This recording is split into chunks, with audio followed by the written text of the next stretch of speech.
In today's video, I'm going to teach you how to run Google Ads for Amazon products. First, open Google Ads in your browser and sign into the account you want to use. Make sure your billing is set up, and if you plan to run shopping ads, that your Google Merchant Center is linked with an approved product feed. If you're promoting an Amazon listing directly, remember that shopping requires a product feed tied to a website you control. In that case, consider whether your products are available in Merchant Center or be prepared to measure results with external tools. Once you're in the Google Ads dashboard, click the large plus icon to create something new, then choose Campaign. Google will ask what you want to accomplish. Pick the objective that best matches your goal. Sales or website traffic are common when you want to drive shoppers to product pages. This simply helps Google suggest settings. You can still control everything.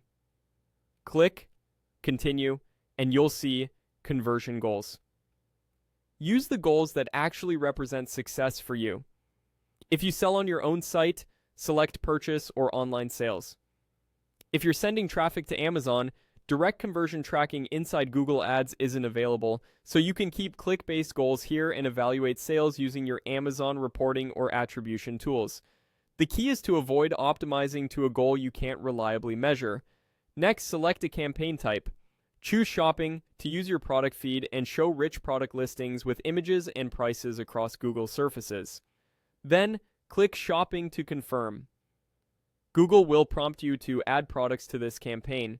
Review the feed and include only the SKUs you want to advertise. Filter by brand, item ID, or custom labels to keep your targeting focused and your budget efficient.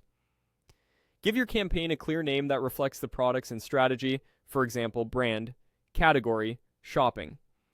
Descriptive names make reporting and optimization easier later. When you're satisfied, click Continue. You'll proceed to the remaining settings like locations, budget, bidding, and schedules, where you'll finalize the details and launch. That's it. By following these steps, opening Google Ads, starting a new campaign, choosing the right objective and goals, selecting shopping, adding the right products, and naming the campaign clearly, you're set up for a clean, measurable launch. Pause here, double-check your feed status and policies, and then move forward with confidence.